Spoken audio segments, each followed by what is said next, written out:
सुप्रभात बच्चों, कक्षा 2 हिंदी में आप सभी का स्वागत है। बच्चों, हम पढ़ रहे थे हमारी पाठ्य पुस्तक खुलते पंख का पाठ 13। बच्चों, पाठ 13 हमने पूरा कर लिया था। आज हम उसे एक बार फिर दोहराएंगे और उसके बाद हम करेंगे व्याकरण। हम पढ़ेंगे व्याकरण का अगला पाठ। तो बच्चों चलिए एक बार पाठ 13 का अभ्यास हम दोहराते हैं। पाठ 13 में बच्चों हम पढ़ रहे थे अब करने की बात। हम पढ़ रहे थे अब करने की बारी। बच्चों, जैसा कि हम जानते हैं यहाँ पे हम ऊपर लिखेंगे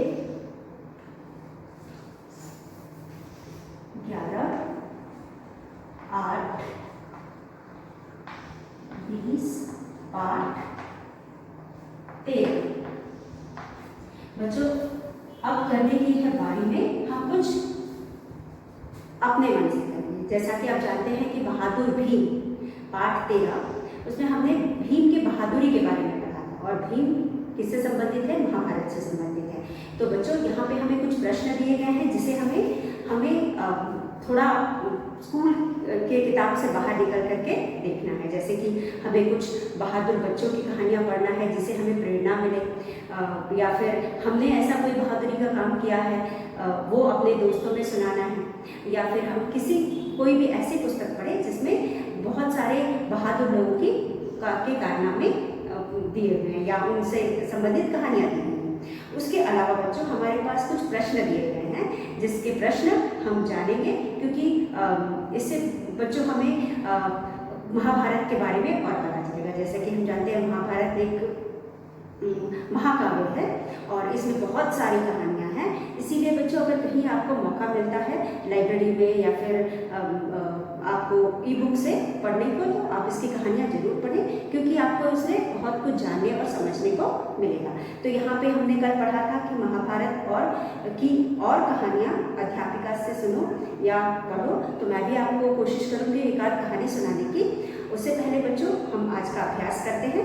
अब इन प्रश्नों के उत्तर जानने की कोशिश करो। जैसे कि पांडु के भाई का क्या नाम था? जैसे कि हमने पढ़ा था कि पांडु 2 भाई थे, एक का नाम था धृतराष्ट्र और दूसरे का नाम पांडु।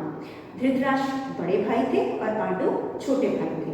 लेकिन जो धृतराष्ट्र थे जन्म से ही देख नहीं सकते थे, यानी कि जन्म से ही अंधे थे। इस वजह से वह राजा न बन सके। उनकी जगह उनके छोटे भाई पांडु को राजा बनाया गया था। तो पहला प्रश्न है पांडु के भाई का क्या नाम था? पांडु के भाई का नाम था, तो बच्चों पांडु के भाई का नाम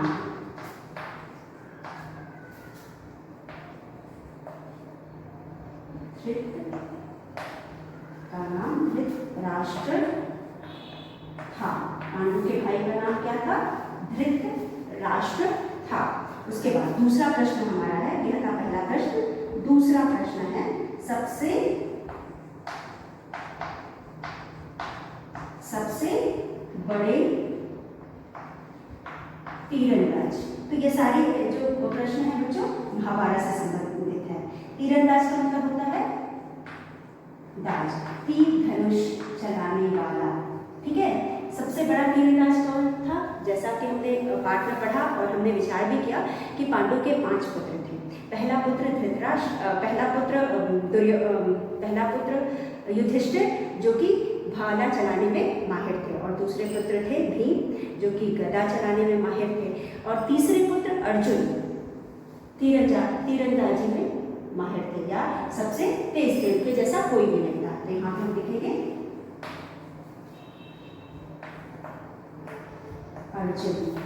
अर्जुन जो थे एक बहुत बड़े तीरंदाज थे। उसके बाद हमारे पास है कौरवों में सबसे बड़े भाई का क्या नाम था बच्चों? कौरव किसे कहते थे? हम दुर्योधन के पुत्रों को कौरव कहते थे और पांडु के पुत्रों को पांडव कहते थे। तो बच्चों पांडु से नाम आया पांडव और कौरव पुत्र कहलाते थे युधिष्ठिर के पुत्र। तो सबसे बड़े पुत्र कौरव युधिष्ठिर के थे। कौन थे? दुर्योधन। युधिष्ठिर कौरवों में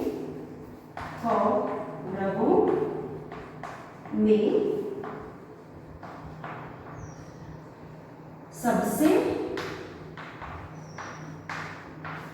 बड़े भाई का नाम था दुर्योधन।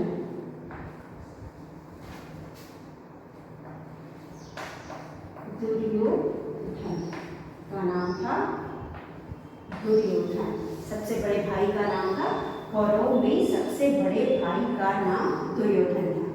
उसके बाद अगला प्रश्न है, वह स्थान जहाँ महाभारत की लड़ाई हुई थी। बच्चों, जैसे कि हमने पिछले वीडियो में भी डिस्कस किया था या विचार किया था कि यह लड़ाई कौरवों और पांडवों के बीच में हुई थी।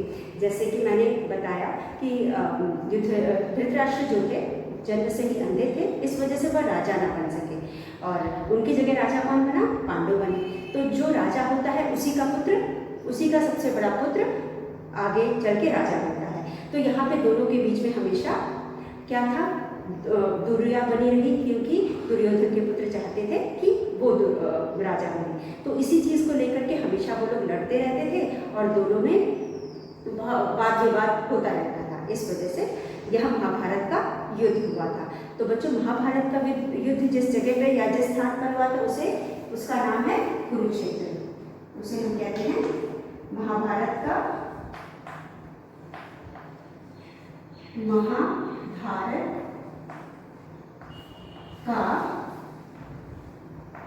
युद्ध।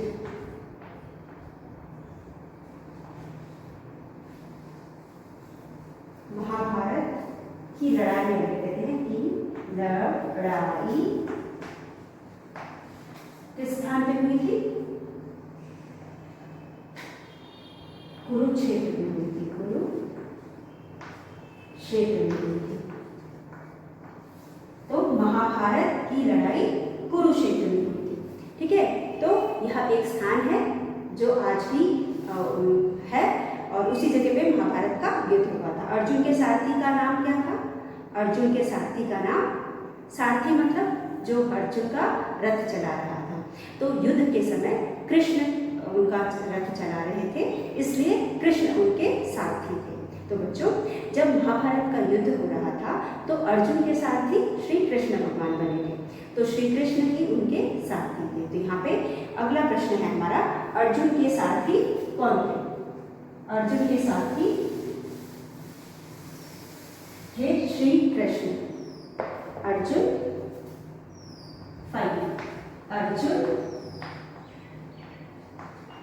के सारथी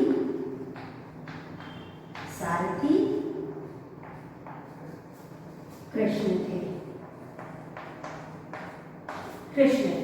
ठीक है।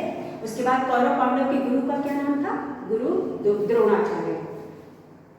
बच्चों, राजा महाराजाओं के बच्चों को जो शिक्षा दीक्षा देते थे, कौरव और पांडव के गुरु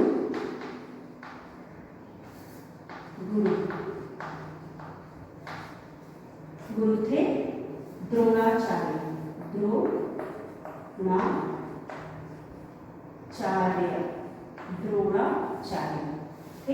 द्रोणाचार्य। तो कौरव पांडव के गुरु थे द्रोणाचार्य। तो बच्चों, एक बार फिर प्रश्न को दोहराते हैं। पांडु के भाई का नाम था धृतराष्ट्र। सबसे बड़े तीरंदाज थे अर्जुन। कौरवों के सबसे बड़े भाई का नाम था दुर्योधन। वह स्थान जहां महाभारत की लड़ाई हुई थी कुरुक्षेत्र। अर्जुन के सारथी का नाम था कृष्ण। कौरव पांडव के गुरु का नाम था द्रोणाचार्य। तो बच्चों, यह था हमारा पाठ 13। इसी के साथ हम अपना पाठ 13 समाप्त करते हैं। तो बच्चों, हमने हमारी पाठ्य पुस्तक खुलते पंख का पाठ 13 खत्म कर दिया है। इसके बाद आज हम पढ़ेंगे हमारे हिंदी व्याकरण दीपिका का अगला पाठ। हमारे हिंदी व्याकरण दीपिका का अगला पाठ है अनुच्छेद लेखन। बच्चों, यह है हमारी हिंदी व्याकरण दीपिका भाग 2। आज हम पढ़ने जा रहे हैं इसका अगला पाठ जो है अनुच्छेद लेखन। बच्चों, अनुच्छेद लेखन का मतलब होता है किसी भी विषय पर कुछ पंक्तियाँ लिखना। तो हम अगले अपने पाठ में पढ़ेंगे किस तरह से हम अनुच्छेद लिख सकते हैं। यहाँ पे हमें कुछ अनुच्छेद दिए गए हैं, लेकिन आज हम सिर्फ पहला अनुच्छेद पढ़ेंगे और फिर उसी विषय पर हम अपने तरफ से भी एक अनुच्छेद बना करके लिखेंगे। तो चलिए सीखते हैं किस तरह से अनुच्छेद लिखा जाता है। तो बच्चों, आपके स्क्रीन पर आपको क्या दिखाई दे रहा है? बच्चों, आपकी स्क्रीन पर आपको क्या दिखाई दे रहा है? एक इमारत दिखाई दे रही है। इमारत मतलब बिल्डिंग, ठीक है। तो बच्चों, यह बिल्डिंग एक स्कूल की है, ठीक। मुझे उम्मीद है आपको समझ में आ गया होगा आप आज किस विषय पे लिखने जा रहे हैं। बिल्कुल सही, आज हम लिखने जा रहे हैं मेरा विद्यालय। हमारा विषय है मेरा विद्यालय। जैसा कि आप स्क्रीन पर देख सकते हैं, हमारे पाठ का नाम है अनुच्छेद लेखन। हमारे पाठ का क्या नाम है? अनुच्छेद लेखन। तो आपको हमारे स्क्रीन पर हमारे पाठ का नाम दिखाई दे रहा है, अनुच्छेद लेखन। अनुच्छेद लेखन का मतलब होता है किसी भी विषय पर कुछ पंक्तियाँ लिखना। तो आज का हमारा विषय है मेरा विद्यालय। आज का हमारा विषय है मेरा विद्यालय। तो बच्चों, यह जो विषय है हम सब के लिए बहुत ही लोकप्रिय है, या हमारे लिए बहुत ही जाना सुना है, और हमारे लिए बहुत आसान भी है, क्योंकि हम सब विद्यालय जाते हैं, विद्यालय में पढ़ते हैं। तो जब हम मेरा विद्यालय कहते हैं तो हमारे सामने भी एक पिक्चर बनती है, या फिर हमारे सामने एक चित्र उभर कर आता है। और इस चित्र में जब हम विद्यालय का नाम लेते हैं तो हमें बहुत सारी चीज़ हमारे दिमाग में आती है। सबसे पहले कि हमारा स्कूल की इमारत हमें नज़र आती है। तो हम सबसे पहला वाक्य लिखेंगे, जैसे कि हमने यहाँ पे हम देख सकते हैं हमारे स्क्रीन पर एक विद्यालय का चित्र बना हुआ है। उसी तरह हर विद्यालय होता है। जैसे कि पहले हम देख लेते हैं कि इसमें क्या क्या लिखा जा सकता है। सबसे पहले तो हम अपने विद्यालय का नाम लिखेंगे, या फिर लिखेंगे यह मेरा विद्यालय है, ठीक है। सबसे पहले जो चीज़ हमें दिखाई दे रही है यहाँ पे चित्र के जरिए, उसे लिखेंगे। तो हमें यहाँ पे क्या दिखाई दे रहा है? हमें यहाँ पे एक विद्यालय दिखाई दे रहा है। जैसा कि हम यहाँ देख भी सकते हैं, यहाँ लिखा भी है यह मेरा विद्यालय है। और उसके बाद यह विद्यालय कहाँ पर स्थित है? सबसे पहले यह लिखेंगे कि यह विद्यालय कहाँ पर स्थित है। तो यहाँ पर जैसा कि हम देख सकते हैं, हमारा दूसरा पंक्ति है। पहला था यह मेरा विद्यालय है, और दूसरा है यह रामनगर में स्थित है, ठीक है बच्चों। कहाँ स्थित है?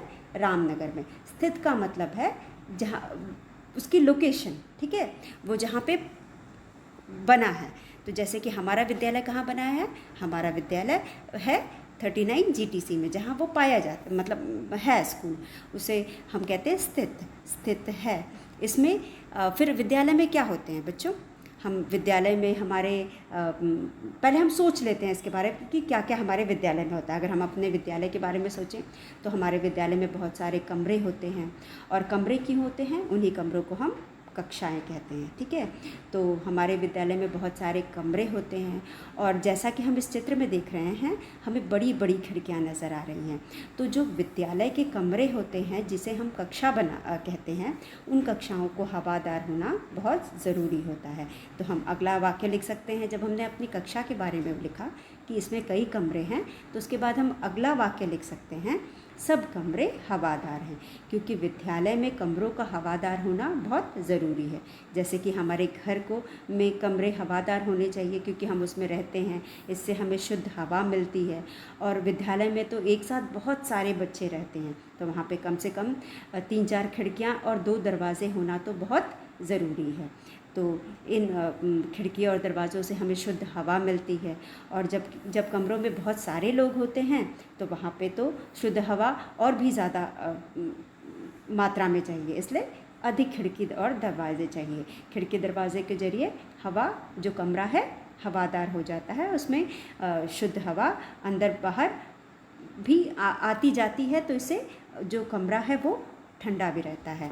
तो इससे क्या होता है कि जब हम कमरे में पढ़ेंगे तो हम आराम से पढ़ेंगे और हमारा मन भी लगेगा। जब हमें जिस माहौल में हम पढ़ रहे हैं वहाँ पे थोड़ा आराम मिलेगा, तो हमारा पढ़ने में भी मन लगेगा। इसलिए कमरों का हवादार होना बहुत ज़रूरी है। तो उसमें कई खिड़की और दरवाजे होना आवश्यक है। उसके बाद अगला प्रश्न हम लिख सकते हैं बच्चों, कुछ चीज़ें स्कूल में बहुत आवश्यक होती हैं, जैसे कि स्कूल में एक बगीचा होना चाहिए, स्कूल में एक पुस्तकालय होना चाहिए। तो हम अगला वाक्य लिख सकते हैं कि विद्यालय में एक बगीचा भी है। हमारे विद्यालय में भी बगीचा है, जिसे हम साइंस लैब भी कहते हैं, विज्ञान पार्क कहते हैं। लेकिन बच्चों हमारा स्कूल तो कुछ अलग सा ही है। उसमें चारों तरफ बहुत हरियाली है, बहुत सारे फलदार पेड़ हैं और उसके अलावा भी कई पेड़ हैं। तो ये जो यहाँ पे हम विद्यालय देख रहे हैं, यहाँ पे भी हमको एक बगीचा दिखाई दे रहा है।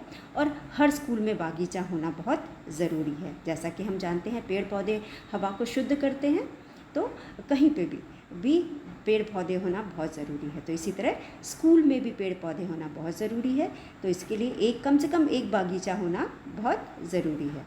उसके बाद जैसा कि हम जानते हैं पुस्तकालय भी स्कूल में होना बहुत आवश्यक है। क्योंकि पुस्तकालय किस लिए होता है बच्चों? पुस्तकालय में बहुत सारी पुस्तकें होती हैं। कुछ हमारे सिलेबस से संबंधित होती हैं और कुछ हमसे रोज़मर्रा की जानकारी जिससे मिलती है, कुछ से हमें ज्ञान मिलता है जो कि हमारे किताबों के बाहर का ज्ञान होता है, कुछ से हमें पुरानी जानकारियाँ मिलती हैं। ठीक है, तो यह पुस्तकालय से हम कुछ कहानियों की किताबें पढ़ते हैं, कुछ हम मनोरंजन वाली कहानियाँ पढ़ते हैं। उसके बाद कुछ हम प्रेरणादायक कहानियाँ भी पढ़ते हैं। मतलब हर तरह की जो भी कुछ हम पढ़ना चाहते हैं, किसी भी तरह की पुस्तक पढ़ना चाहे वह सिलेबस से या कक्षा से संबंधित हो या उसके बाहर की चीज़ें हैं, हमें ज्ञान विज्ञान के बारे में पढ़ना है, तो ये सब चीज़ें बहुत ज़रूरी होती है। तो यह सारी किताबें हमें पुस्तकालय से मिलती है। हम हर किताब को तो खरीद के पढ़ नहीं सकते, तो स्कूल में जो पुस्तकालय होती है या विद्यालय में जो पुस्तकालय होती है, वहाँ से हम किताब लेकर के पढ़ सकते हैं या पुस्तकालय में जाकर के भी किताब पढ़ सकते हैं। तो पुस्तकालय का भी होना बहुत ज़रूरी होता है और हर विद्यालय में एक पुस्तकालय होता ही है। और उसके बाद मेरे विद्यालय में अध्यापक प्यार से पढ़ाते हैं। तो बच्चों अगर अध्यापक प्यार से पढ़ाएंगे तो हमारा पढ़ने में और भी ज़्यादा मन लगेगा।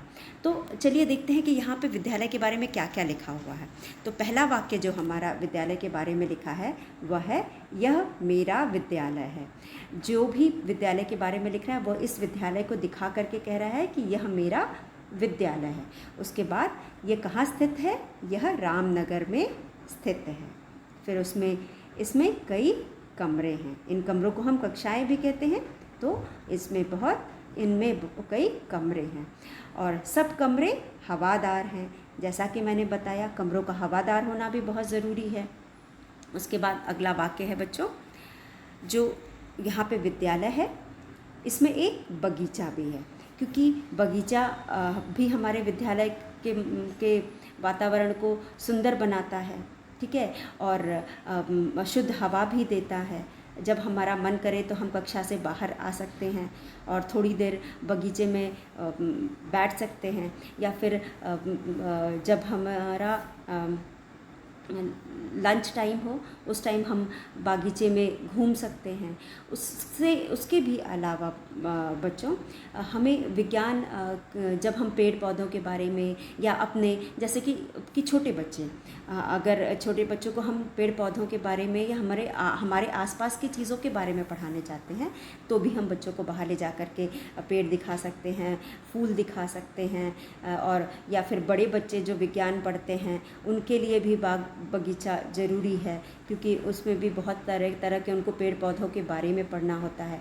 और उससे भी सबसे मुख्य चीज़ है कि ये जो पेड़ पौधे हैं हमारे वातावरण को शुद्ध करते हैं और हमें ताज़ी हवा देते हैं। और जो तापमान बच्चों, हमारे विद्यालय का तापमान जो है वो भी भी संतुलित रखते हैं। तो पेड़ पौधे बहुत ज़रूरी है और एक बागीचा स्कूल में कम से कम होना बहुत ज़रूरी है। फिर यहाँ जैसा कि हमने पढ़ा, एक पुस्तकालय भी है। पुस्तकालय हर स्कूल में होता है और ये भी स्कूल का एक अभिन्न अंग है या विद्यालय का एक अभिन्न अंग है। और इसमें बहुत तरह तरह की किताबें होती हैं जो हम वहाँ से पर जा कर के भी पढ़ सकते हैं या फिर हम उसे घर ले जा कर के भी पढ़ सकते हैं। फिर अगला वाक्य है, मेरे विद्यालय में अध्यापक प्यार से पढ़ाते हैं। बच्चों के साथ यह भी एक बहुत ज़रूरी है। अध्यापक अगर प्यार से पढ़ाएगा तो बच्चे भी प्यार से पढ़ेंगे। तो यह होना भी, बच्चों का प्यार से पढ़ाना भी, अध्यापक का प्यार से पढ़ाना भी बहुत ज़रूरी है।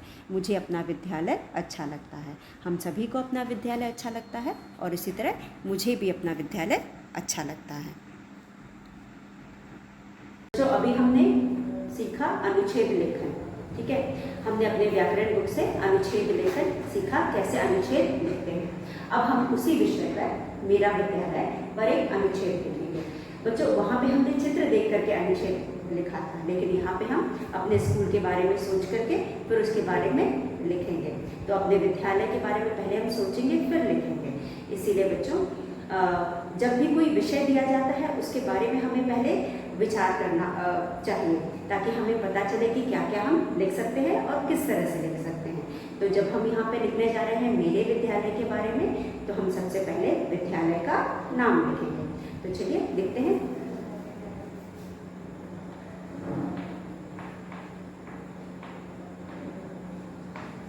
अनुच्छेद लेखन। यहाँ पे विषय है मेरा विद्यालय, मेरा विद्यालय। तो बच्चों, हम लिखने जा रहे हैं अनुच्छेद, विषय है मेरा विद्यालय। तो हम सबसे पहले क्या लिखेंगे? अपने विद्यालय का नाम लिखेंगे। मेरे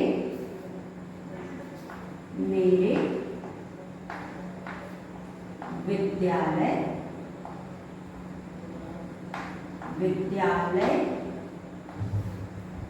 का नाम आर्मी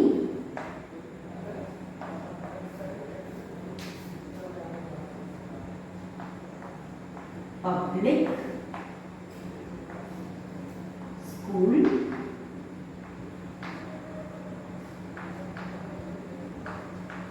है। मेरे विद्यालय का नाम आर्मी पब्लिक स्कूल है। सबसे पहले जिस चीज़ के भी बारे में लिखते हैं हम उसका नाम लिखेंगे। तो यहाँ हम अपने विद्यालय के बारे में लिख रहे हैं तो हम लिखेंगे मेरे विद्यालय का नाम आर्मी पब्लिक स्कूल है। उसके बाद कहाँ स्थित है, जैसा कि हमने पढ़ा था, हम लिखेंगे कहाँ पर यह स्थित है। दूसरा है यह 39 GTC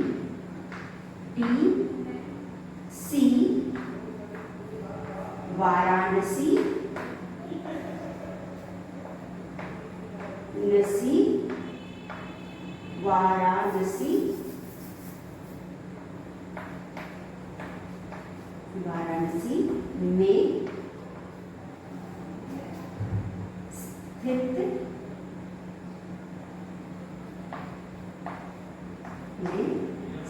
स्थित वाराणसी में स्थित है।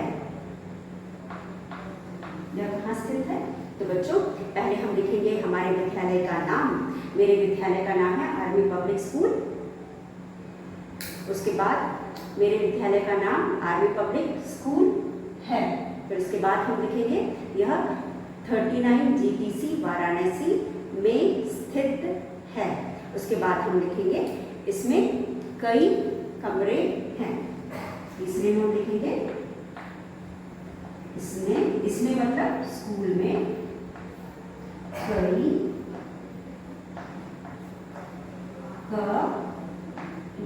कमरे हैं। इसमें कई कमरे हैं। तो बच्चों हम लिख रहे हैं अनुच्छेद लेखन मेरा विद्यालय, विषय है मेरा विद्यालय, मेरे विद्यालय का नाम आर्मी पब्लिक स्कूल है। यह 39 जीटीसी वाराणसी में स्थित है। इसमें कई कमरे हैं। तो विद्यालय में कई कमरे भी होते हैं। उसके अलावा बच्चों क्या लिख सकते हैं, हमारे विद्यालय में एक बागीचा भी है। तो मेरे विद्यालय में मेरे विद्यालय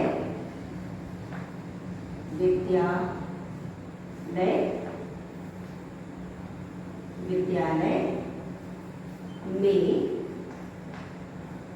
एक बागीचा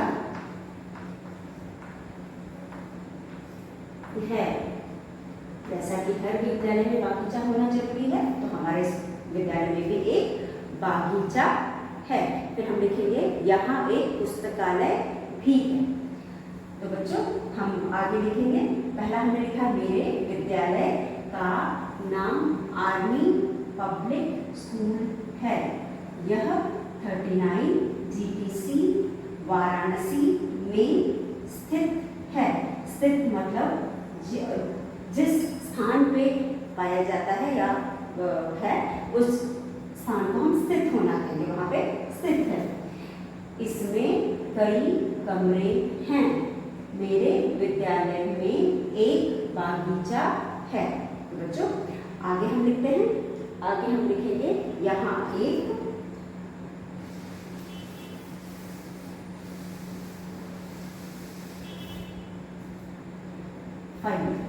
पांचवा, यहाँ एक पुस्तकालय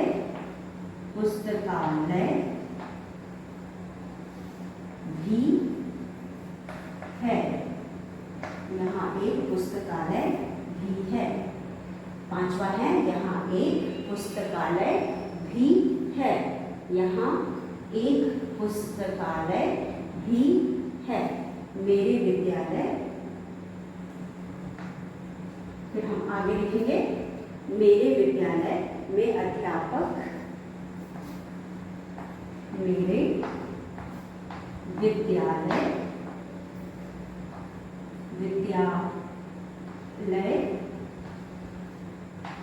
में अध्यापक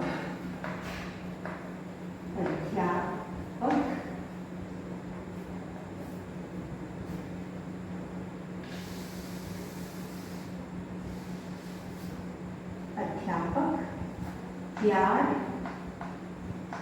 से पढ़ाते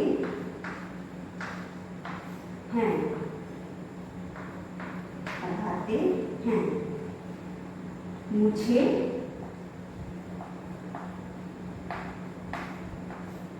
मेरा विद्यालय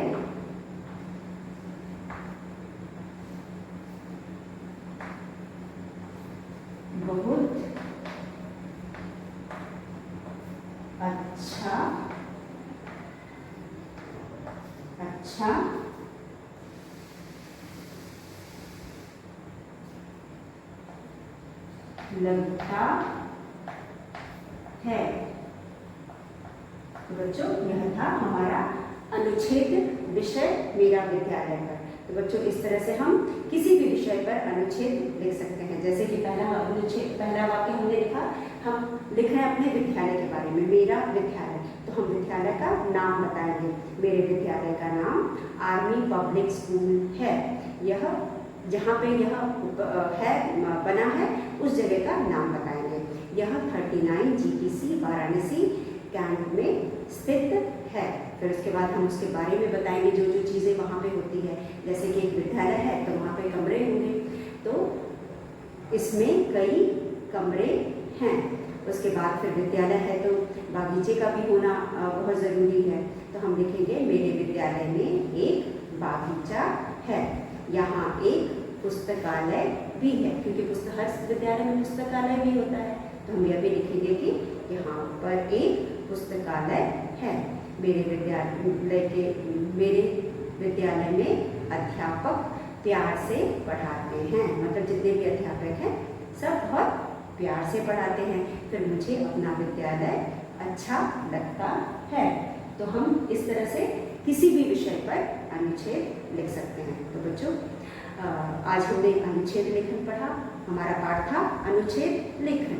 अनुच्छेद लेखन का मतलब होता है किसी भी विषय पर कुछ पंक्तियाँ लिखना, उसके बारे में लिखना और बहुत सारी बातें उसके बारे में लिखना जो कि हम जानते हैं।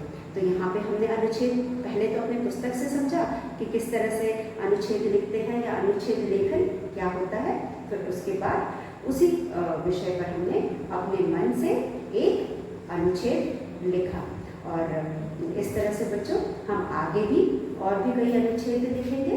और यह है हमारा आज का विषय। इसी के साथ हम बच्चों यह वीडियो समाप्त करते हैं। धन्यवाद।